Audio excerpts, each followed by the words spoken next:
أعوذ بالله من الشيطان الرجيم بسم الله الرحمن الرحيم وإذ قلنا للملائكة اسجدوا لآدم فسجدوا إلا إبليس أبى واستكبر وكان من الكافرين۔ اللہ تعالیٰ ارشاد فرما رہے ہیں کہ اور جب ہم نے حکم دیا سارے کے سارے فرشتوں کو کہ وہ ایک حضرت آدم علیہ السلام کو سجدہ کریں، تو سب فرشتوں نے سجدہ کیا سوائے ابلیس کے۔ اس نے انکار کیا سجدہ کرنے سے اور تکبر کیا، اور وہ اللہ کے نافرمانوں میں سے ہو گیا۔ تفسیر اس آیت کی یہ ہے کہ شیطان جو ہے یہ اللہ تعالیٰ کا بہت ہی مقرب تھا، فرشتہ نہیں تھا، جن میں سے تھا، جس طرح کے بہت ساری روایات ہیں، اور قرآن پاک نے خود بھی ارشاد فرمایا ہے وَخَلَقَ الْجَانَّ مِن مَّارِجٍ مِّن نَّارٍ کہ اللہ تعالیٰ نے جو ہے وہ شیطان کو، ابلیس کو جو آگ میں سے پیدا کیا تھا، جس طرح کہ ابلیس خود بھی کہتا ہے خلقتنی من نار وخلقتہ من طین کہ مجھے تو آگ سے پیدا کیا، حضرت آدم علیہ السلام کو مٹی سے پیدا کیا، تو میں فضیلت والا ہوں، میں اس کو سجدہ کیوں کروں؟ تو شیطان یہ آگ سے بنا ہے۔ شیطان کیا ہے؟ حضرت ابن عباس رضی اللہ عنہما کی روایت ہمیں ملتی ہے کہ شیطان جو ہے یہ ابلیس فرشتوں کے ایک قبیلے میں سے تھا، جنہیں جن کہتے ہیں، اور آگ کے شعلوں سے اللہ تعالیٰ نے اس کو پیدا کیا۔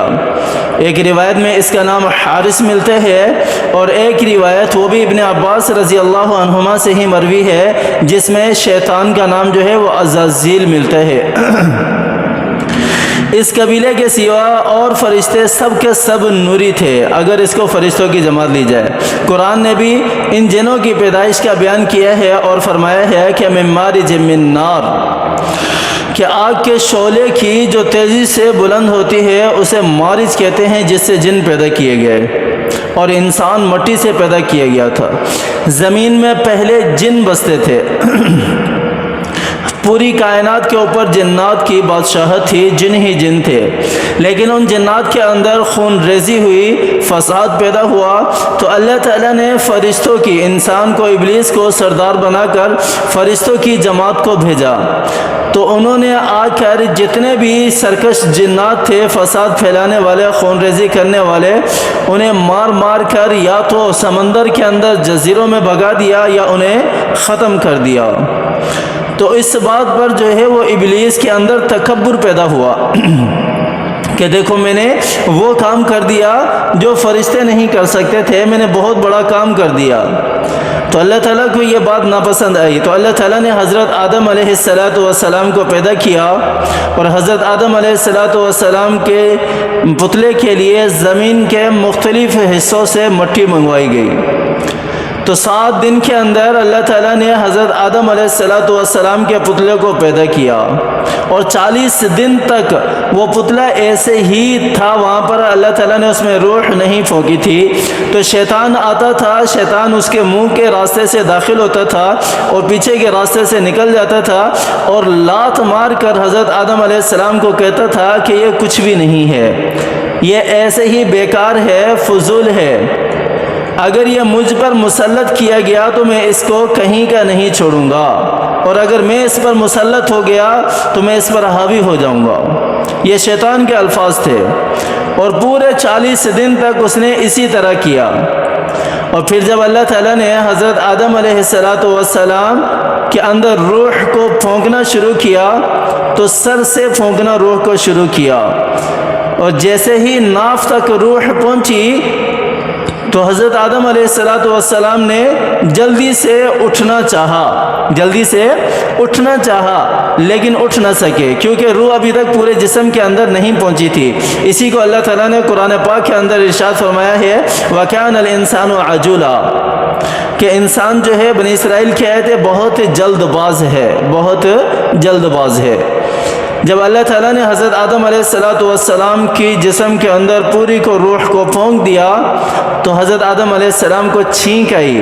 جیسے ہی چھینک آئی تو حضرت آدم علیہ السلام نے کہا الحمدللہ رب العالمین. تو اللہ تعالیٰ نے جواب میں کہا تھا کہ یرحمک اللہ حضرت آدم علیہ السلام کو.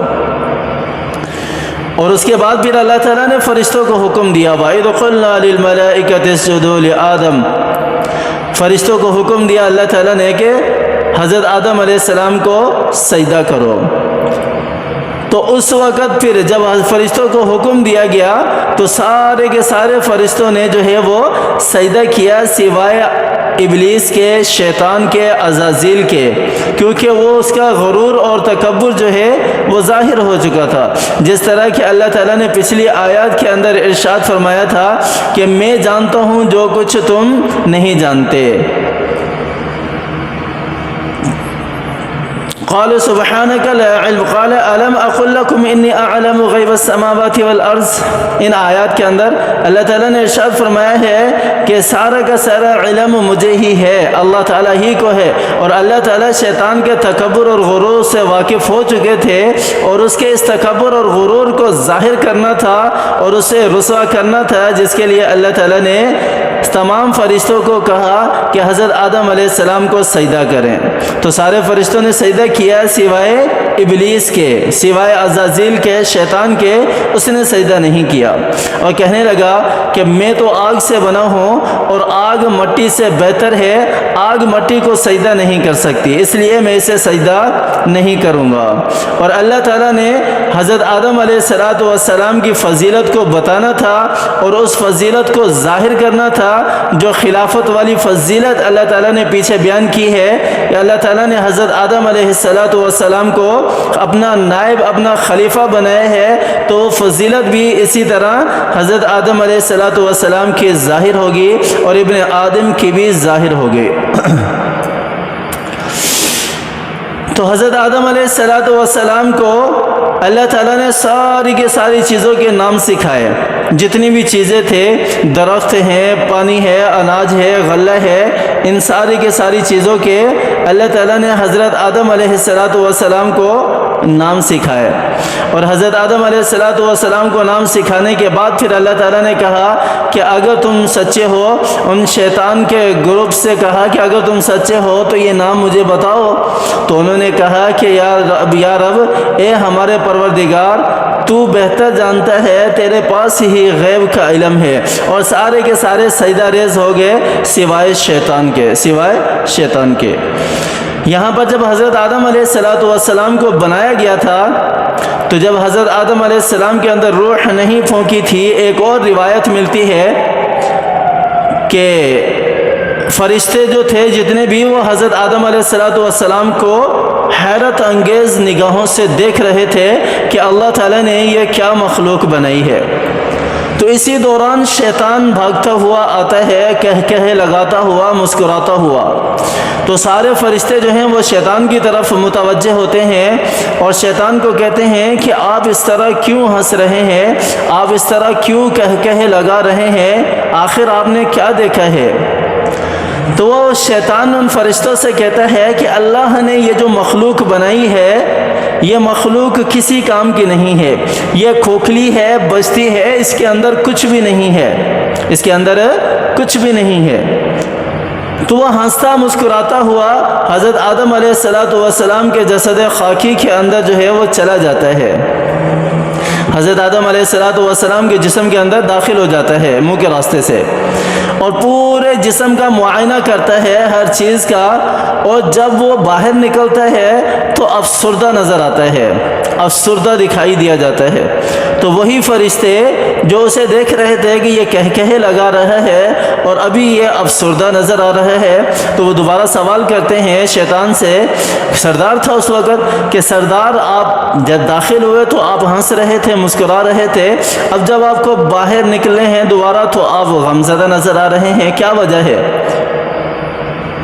تو اس وقت شیطان نے کہا کہ میں نے اس مجسمے کا پورے کا معائنہ کیا ہے، اندر جا کر ہر جگہ پر، ہر جگہ تک میری رسائی ہوئی ہے، میں ہر جگہ تک گیا ہوں اس جسم کے، لیکن ایک جگہ ایسی ہے جہاں مجھے رسائی نہیں دی گئی، جہاں میں نہیں پہنچ سکا۔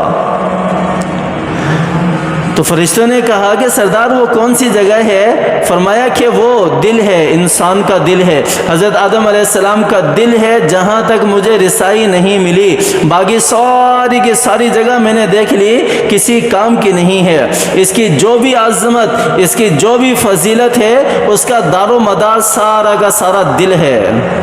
آج اگر ہم اپنے دل کو صاف ستھرا کر لیں، اپنے دل کو جتنی بھی سینے کی غلاظتیں ہیں، گندگیاں ہیں، ان ساری کی ساری گندگیوں کو، ان غلاظتوں کو اپنے سینے سے نکال کر پھینک دیں اور اس سے اپنے سینے کو صاف کر لیں، تو یہ دل منور ہو جائے گا، یہ دل اللہ کا گھر بن جائے گا، اللہ کی ہدایت اس دل کی طرف متوجہ ہوگی۔ آپ صلی اللہ علیہ وسلم کی حدیث بھی ہے، فرمان بھی ہے، کیا فرمایا آپ صلی اللہ علیہ وسلم نے؟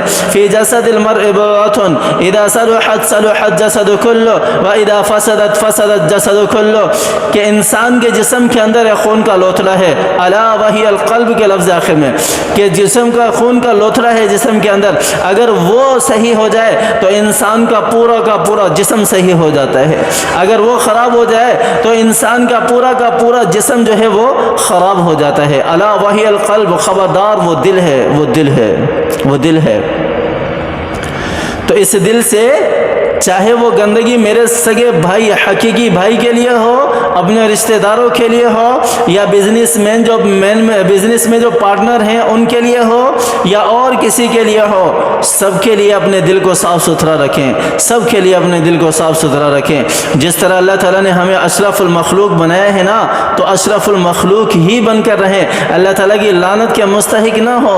جتنی گندگیاں ہمارے سینوں کے اندر بھری ہوئی ہے، ہمارے اندر جو اللہ کی نافرمانی ہے، جھوٹ، کینہ، بغض، عداوت، حسد، غیبت، یہ ساری کے ساری پراگندہ جو بیماریاں ہمارے سینوں کو بھی پراگندہ کر رہی ہیں، ان سے اپنے سینوں کو صاف کریں تاکہ اللہ کی نورانیت یہاں داخل ہو سکے۔ اللہ کی نورانیت، اللہ کی طرف سے جو ہمیں ایمان جیسی نعمت ملی ہے، اس نعمت کو منور، اس نعمت کو دھویا جا سکے تاکہ ہمیں عبادت کرنے میں سرور ہو، عبادت کرنے میں مزہ آئے، اور گناہوں سے ہماری نفرت ہو۔ اور اسی آیت کے اندر اللہ تعالیٰ نے شیطان کے جو ہے وہ اللہ تعالیٰ کے حکم کو نہ ماننے کے 2 ریزن بیان کیے ہیں، ابا واستکبر، ایک انکار کرنا ہے اور ایک تکبر ہے۔ نافرمانی 2 طرح سے ہوتی ہے، ایک انکار کرنا، انکار اس نے کیا، اس کو پتا تھا کہ اللہ تعالیٰ کی ذات بڑی ہے، میں اس کا کچھ نہیں بگاڑ سکتا، تو اس نے انکار کر دیا کہ میں سجدہ نہیں کروں گا۔ جب فرشتوں کی طرف دیکھا، دوسری مخلوق کی طرف دیکھا، اپنے آپ کو بڑا جانا، اپنے آپ کو بڑا سمجھا، اور یہ تکبر اس کے اندر آیا کہ میں ان سب سے اعلیٰ ہوں، میں ان کا سردار تھا۔ سردار کس طرح ایک مجسمے کو، ایک مٹی کے بنائے ہوئے مجسمے کو جو ہے وہ سجدہ کر سکتا ہے، تو اس نے تکبر کیا۔ دونوں اللہ کی نافرمانیاں ہیں، اللہ کے حکم کا منکر بھی اللہ کا نافرمان ہے، اور اپنے آپ کو بڑا پیش کرنے والا وہ بھی اللہ کا نافرمان ہے، بلکہ وہ منکر سے زیادہ بڑا نافرمان ہے، زیادہ بڑا گناہ کرنے والا ہے۔ اور ان دونوں میں سے کوئی بھی صفت اگر کسی کے اندر پائی جائے گی تو وہ اللہ کا منکر ہے، اللہ کا نافرمان ہے، اللہ کا انکار کرنے والا ہے، اللہ کے احکامات کا انکار کرنے والا ہے۔ جو اللہ کے احکامات کو نہیں مانتا، اس پر عمل نہیں کرتا، تو وہ اس کا انکار کرنے والا ہی سمجھا جائے گا، اگرچہ صراحتاً وہ منہ سے نہیں کہتا۔ تو اللہ تعالیٰ نے یہاں پر 2 ریزن بیان کیے، شیطان کے مردود ہونے کے، شیطان کے تکبر کے۔